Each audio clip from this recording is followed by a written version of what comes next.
ఇంతవరకు మనం చాలా మాటలు చూసుకున్నాం, ఏదైతే అనేక సందర్భాల్లో మనం వాడుకోవచ్చునో. దాంట్లో ఈజ్ చెప్పుకున్నాం, యామ్ చెప్పుకున్నాం, వజ్ చెప్పుకున్నాం, వర్ చెప్పుకున్నాం, ఆర్ చెప్పుకున్నాం, వుడ్, విల్లు, షల్లు, మే, మైటు, మస్టు ఇవన్నీ చెప్పుకున్నాం. తర్వాత ఆ వరుస క్రమంలో మనం చూసుకుంటే ఇప్పుడు ఇక్కడ ఒక మాట ఉన్నది, మచ్ అని. ఈ మచ్ ఏమిటి? ఇది ఒక క్వాంటిటీని మనం చెప్పుకున్నప్పుడు ఆ క్వాంటిటీ నిర్దిష్టంగా లేనప్పుడు దాన్ని మచ్ అని చెప్పుకుంటాం. కానీ మనకు తెలుసును 1 కేజీ 2 కేజీలు అంటే అవి చెప్పేసుకుంటాం, 2 కేజీలు 3 కేజీలు క్వాంటిటీ చెప్పేసుకుంటాం. కానీ తెలియదు క్వాంటిటీ ఎంత ఉందో, కానీ కొంచెం ఎక్కువగా ఉంది, దాన్ని మనం మచ్ అని చెప్పుకుంటాం. కానీ అది అక్కడే ఉపయోగిస్తావా ఇంకెక్కడైనా ఉపయోగిస్తావా అంటే this gives us clarity. Now so far we have talked about many words, that is was, were, are, am, have, has, had, do, did, does, may, must ఇవన్నీ చెప్పుకున్నాం. And in that series we have one more word here, that is much. Much is a quantitative word which talks about the quantity. Is it alone used in the quantity or can it be used in any other manner? That is what we are going to discuss today. So now if we see here, much and thank you, these two don't have anything with each other, but we use it. Thank you very much. మనం సాధారణంగా ఎవరికైనా సరే మనం మన కృతజ్ఞత చెప్పుకోవాలంటే thank you very much sir, thank you very much రా అని చెప్పుకుంటాం. ఇది సాధారణమైన ఒక వాక్యం. కానీ అక్కడ ఆ మచ్ అన్నది క్వాంటిటీ చెప్తోందా? నేను ఎంత థ్యాంక్స్ రా నీకు చెప్తున్నాను రా అని ఇంత థ్యాంక్స్ ఇస్తున్నావా చేతికి? కాదు. It is a general talking. We are very much thankful to him means our gratitude is that we are showing the gratitude. మన హృదయంలో ఉన్న కృతజ్ఞతా భారం ఎంత ఉందో అది అతనికి చూపిస్తున్నాం అంతే. కానీ ఎంత అంతా కూడా 1 కేజీ 2 కేజీలు మనం చెప్పట్లేదు. This much is used here along with the thank you. Thank you very much. That means we are not showing this quantity of only this much I am thankful to him or that much I am thankful to him. That we are not talking about. Generally I am thankful to him. That has been expressed thank you very much. That way we are putting. Means this word much is not denoting the quantity. Right? Next if you see, here you says, he is but much better now.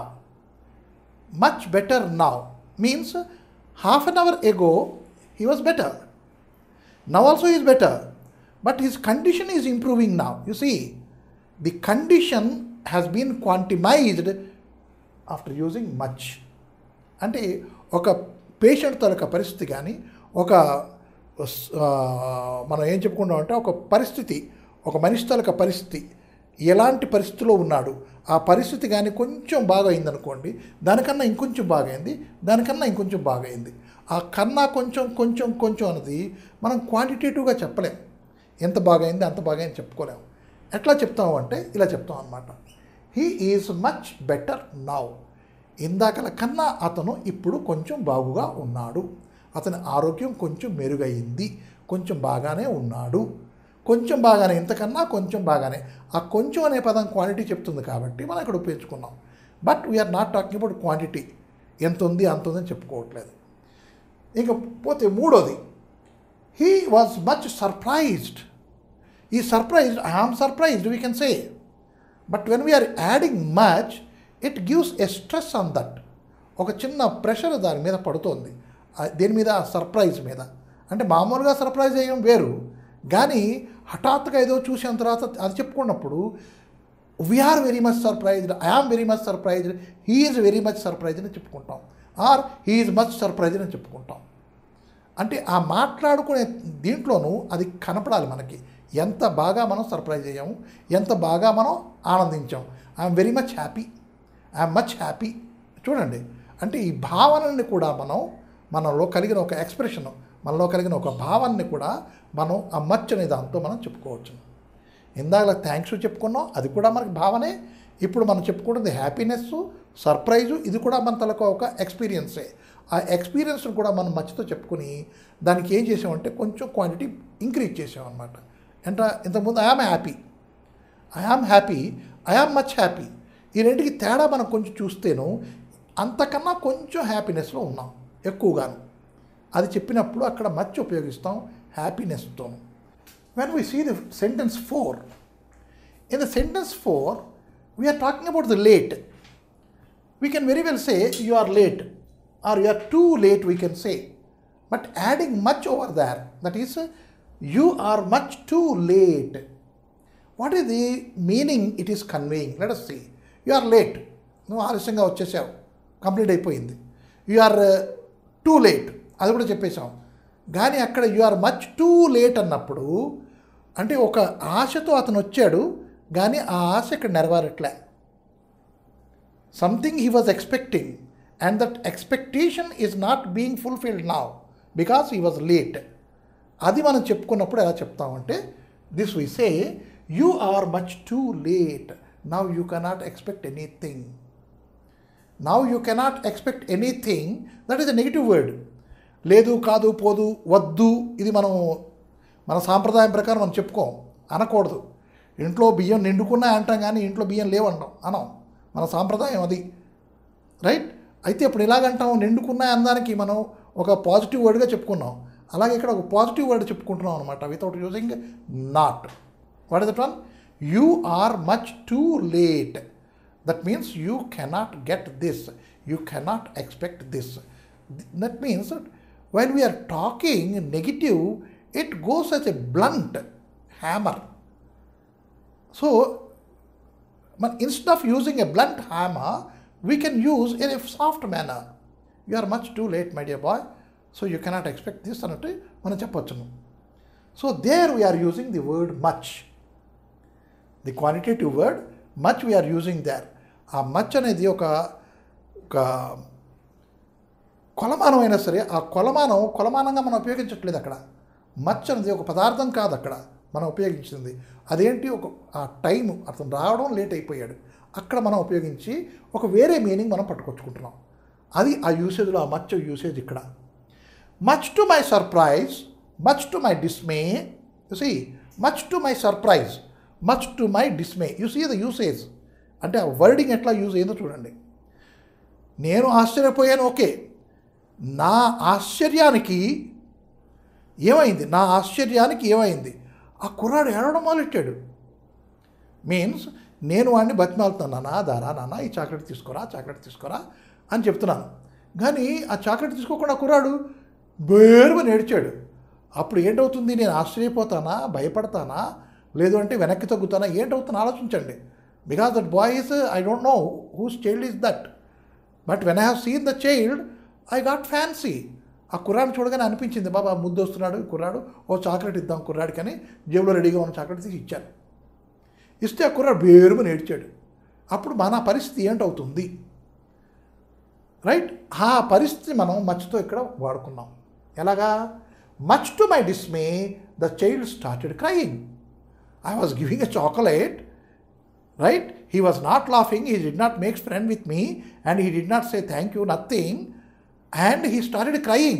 So now, in my part, I'll have to feel surprise only, dismay only. That we are expressing using the word much. That means that much word is not talking about any quantity thing here, but it is highlighting something, or it is just pushing the pressure of that one, dismay, a bit higher side. That way we are using much to my dismay, the child started crying. And next comes, this is too much for me to bear. You see, this is too much for me to bear. Now you can understand in what sense I told this. This is too much for me to bear. Means, I don't want you to be here, don't talk that much, or don't act like that. అది చెప్పడానికి this is too much for me to bear అన్నాను. అది కూడా కొంచెం ఇలా signal చేస్తూ, కొంచెం ఇలా బ్రుకుటి ఇలా దట్ కొంచెం కోపంగా చూస్తూ చెప్పాను అనమాట. అది చెప్పినప్పుడు ఎదుర్కొన్నవాడికి అర్థమైపోయింది, ఐ కాంట్ బేర్ ఇట్ అని. ఐ కాంట్ బేర్ ఇట్ అనేది నెగిటివ్ వర్డ్. దాన్ని పాజిటివ్గా ఎట్లా పెట్టామంటే using the much. How? This is too much for me to bear means I cannot bear. Means this in their custom, in their tradition, or in their this one also culture even, the usage of negative words has been banned to great extent. You can see in many other things what we are discussing here, using positive sense only, we are bringing the negative thing. అంటే మన English కల్చర్లో కూడాను ఈ వద్దు, కాదు, పోదు, లేదు ఇవి పదాలు వాడకూడదు అనమాట వాళ్ళు కూడా. అంటే ఏంటి, జనరల్గా మనిషి అనేవాడికి ఒక కల్చరు ఉన్నది. మనిషి అన్నవాడి కల్చర్లో ఈ లేదు, వద్దు, కాదు, పోదు అని నెగిటివ్ వర్డ్స్ లేవన్నమాట. అందుకోసం ఇలాగ పాజిటివ్గా ఉన్నది మనం తీసుకొని దాన్ని నెగిటివ్ సెన్స్లో మనం పంపిస్తున్నాం. దాన్ని చెప్పినప్పుడు ఏం చెప్పాం, this is too much for me to bear, this is too much for me to bear means ఇంకా ఎక్కువగా ఆకతాయి వేషాలు వేయకు అని ఒక వార్నింగ్ ఇచ్చినట్టు కూడా మనం ఇది చెప్పుకున్నాం. మనం in a warning sense we are told here, in a surprising sense we are told here, and again here you see you are lost your chance అని చెప్పాం ఇక్కడ. That is you are much too late, you lost your chance అని చెప్పాం. ఇక్కడ we are talking about our surprise means something unexpected happened, that we are talking about with the word much. And here when we are talking about this is too much, we are just warning. Means a warning can be given, and next we can express the surprise when something unexpected happens. అది కూడా మనం చెప్పుకోవచ్చును. తర్వాత ఇక్కడ అరే బాబు నువ్వు late అయిపోయారు నాయన అని మనం చెప్పొచ్చును. You are much too late అంటే యూ లాస్ట్ ది ఛాన్స్ అని ఒక ఇది వార్నింగ్ ఇచ్చేసాం. తర్వాత హీ వాజ్ మచ్ సర్ప్రైజ్డ్. ఆ సర్ప్రైజ్ ఎంత సర్ప్రైజు అన్నది ఒక కొలమానం పెట్టి మనం చెప్పాం. I am much surprised, you are much surprised, he is much surprised, we are surprised, much surprised. That way we can use the much with any pronoun and that way can be put. Means we are quantitating that surprise. Next, he is much better now. When we are talking about his condition, his status, వాటి పరిస్థితిని మనం చెప్తున్నప్పుడు ఆ పరిస్థితి ఎట్లాగున్నది, నిన్నటికన్నా బాగుందా, ఇవాళ కన్నా బాగుందా, ఒక గంట కింద కన్నా బాగుందా, రైట్, ఈ మచ్ బెటర్ అంటాం. ఒక చెయ్యి వాచింది అనుకోండి, మనకి ఒక చెయ్యి వాచింది మంచి నొప్పెడుతోంది, డాక్టర్ గారి దగ్గరికి వెళ్ళాం, ఎలా ఉంది సార్ అని అడుగుతారు డాక్టర్ గారు. అప్పుడు కొంచెం మచ్ బెటర్ సార్, నిన్నటికన్నా బాగుంది అంటాం. అంటే ఒక పరిస్థితిని మనం ఈ కొలమానంతో చెప్తున్నాం. అంటే ఇందాకల కన్నా కొంచెం బాగుంది, మీరు ఇంజెక్షన్ ఇవ్వకన్నా ముందు బాగా నొప్పెట్టేది సార్, ఇప్పుడు కొంచెం బాగుంది. ఆ కొంచెం బాగుంది అని చెప్పినప్పుడు we say he was much better now అని చెప్పుకున్నాం. ఇది మచ్ అన్నది ఎక్కడా సందర్భం లేని దాంతో కూడా మనం చెప్పుకున్నాం. ఇక్కడ థ్యాంక్ యూ అనేసి అయిపోయింది, రైట్, థ్యాంక్స్ రా అని చెప్పేసి అయిపోతుంది. కానీ that one we have used with much, thank you very much అని. అంటే ఏంటి, that kind of gratitude I have with in me. నువ్వు చేసిన సహాయానికి ఆర్ మీరు చేసిన సహాయానికి, తమరు చేసిన సహాయానికి నేను ఇంత ధన్యుణ్ణి అని ఒక కొలమానంగా చెప్పుకొని ఆ మచ్ అనేది యాడ్ చేసాం. ఇలాగా మనం మచ్చు ఇలాగ ఇన్ని విధాలుగా మనం ఉపయోగించుకోవచ్చు. Why I am telling all these concepts of using a single word is we should know where to use a single word and how to put it, how best we can make the language beautify, how best we can beautify it. దానికోసం ఈ word దాని తలక usage ఎట్లా use చేయొచ్చును, ఎక్కడ use చేయొచ్చును అని మనం తెలుసుకున్నాం అనుకోండి, అప్పుడు అది చక్కగా ఆ జాగాలో పెట్టుకుని మనం మాట్లాడగలం. అప్పుడు ఆ లాంగ్వేజ్ అనేది చక్కగా సరళంగా, తర్వాత అందంగా ఉంటుంది, వినడానికి వినసొంపుగా ఉంటుంది. సొంపు అన్నదే అందం, వినసొంపు కనసొంపుగా ఉన్నదే లాంగ్వేజ్. యా, నా usage off to, TOO, that means తెలుగులో దాన్ని కూడా అని మీనింగ్ చెప్పుకోవచ్చును. అంటే నేను కూడా, అతను కూడా, వాడు కూడా, లేదంటే నువ్వు కూడా, మీరు కూడా అని చెప్పినప్పుడు అంటే ఏంటి, I am also going along with you are also coming. That is we can put also, not necessary, we can put too. I too అంటే నేను కూడా ఉన్నాను, యూ టూ మీరు కూడా ఉన్నారు. That way we can use this word too. But when it comes in the usage of conjunction, it has a separate purpose again. That means the usage of to is of a dual purpose. ఒకటి మీద వాక్యంలో ఒక వాక్యంలో చూపించాను, రెండో వాక్యంలో చూపించాను. అంటే రెండు విధాలుగా మనం ఈ టు అనే పదాన్ని వాడుకోవచ్చు. ఎలాగ వాడుకుంటాము, మొట్టమొదటి చూడండి. This is too heavy for the boy to carry. This is ఈ చైరో, ఈ బాక్సో, ఇదో బ్యాగో something. It is too heavy, చాలా బరువుగా ఉంది. ఎంత బరువుగా ఉంది అంటే ఆ కుర్రాడు తీసుకెళ్ళలేడు. Cannot carry. ఆ కెనాట్ క్యారీ అనేది చెప్పకూడదు కాబట్టి డిప్లొమాటిక్ వేగా మనం ఆ నాట్ అనే పదాన్ని తీసేసుకొని మనం ఇక్కడ టూ హెవీ టు క్యారీ, మొయ్యడానికి బరువుగా ఉంది. మొయ్యడానికి బరువుగా ఉంది అంటే అతను మొయ్యలేడు అని అర్థం. That way we are using here 1 2 T/2 and another 2 here. These two are combining two sentences. What are those two sentences? If you see, one is this is heavy. Adok sentence. This is heavy. Right? Second one, the boy cannot carry it. This is heavy. The boy cannot carry. ఈ రెండింటిని combine చేస్తున్నాం. Combine చేసేవి కొన్ని linkers ఉంటాయి. అంటే మనకి సంధి అని మనకు చెప్పుకుంటాం తెలుగులోను, లేదు అంటే సమాస వాక్యం ఇలాంటివి చెప్పుకుంటాం. దాంట్లో ఏంటి, రాజేంద్రుడు అనేవి చెప్పుకుంటాం. లేదు అంటే సమాస వాక్యం తల్లియును తండ్రియును అన్నట్టు చెప్పుకొని ఒక చిన్న కాంబినేషన్ పెట్టుకుంటాం. అదే కాకుండాను సంయుక్త వాక్యం, తర్వాత ఇంకేమోది సంశ్లిష్ట వాక్యము, తర్వాత సాధారణ వాక్యము అని చెప్పుకుంటాం తెలుగులోను. అలాంటి సంయుక్త వాక్యం అన్నమాట ఇది. అంటే రెండూ కలిపిన వాక్యం. ఆ రెండింటినీ ఎలా కలుపుతాము అంటే యూజింగ్ 2 and 2. అది ఒక యూసేజ్ T/2 తాలూకా. అది అందుకోసం ఇంత క్లియర్గా చెప్పుకోవాల్సి వచ్చింది. అతను మొయ్యలేడు. రెండోది ఇది బరువుగా ఉంది. ఇది ఎంత బరువుగా ఉంది అంటే అతను మొయ్యలేడేమో. చూడండి తెలుగులో ఎలా చెప్పుకున్నాం చూడండి సెంటెన్స్. ఇది ఎంత బరువుగా ఉంది అంటే అతను మొయ్యలేడేమో, అతను మొయ్యడం కష్టమవుతుందేమో, అతను మొయ్యడు అని మనం చెప్పుకోవచ్చును.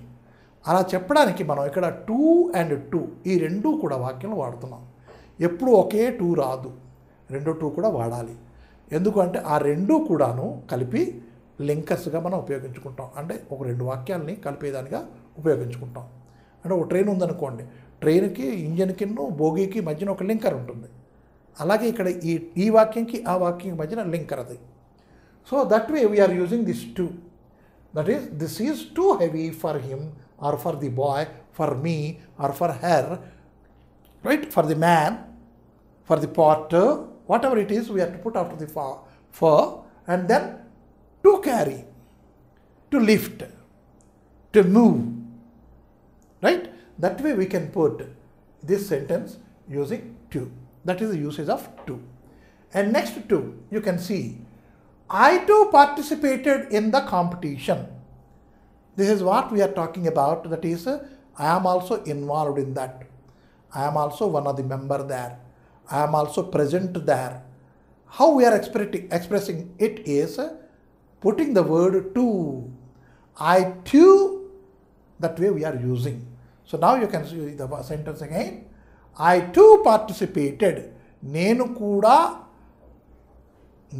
కూడా అని యూజ్ చేసినప్పుడు అక్కడ 2 ఉపయోగిస్తున్నాం. నేను కూడా ఆ కాంపిటీషన్లో భాగం పంచుకున్నాను, భాగం తీసుకున్నాను, నేను కూడా దాంట్లో పార్టిసిపేట్ చేశాను అని చెప్పేదానికి I too అని ఉపయోగిస్తాం. Right? That way we are using 2 in 2 concepts. One is as a linker, the other is when I am involved along with somebody, then we are telling 2. I too go with him. నేను కూడా అతనితో వెళ్ళాను. చూసారా? Not only taking part in the this one competition, then I too go with him. I too there in the direction, ఆ direction పార్ట్లో నేను కూడా ఉన్నాను. I too am there in the writing, ఆ రైటింగ్లో నేను ఉన్నాను అన్నప్పుడు I too am, I too was, I too is అని కూడా పెట్టుకొని ఆ వాక్యాన్ని చెప్పుకోవచ్చు.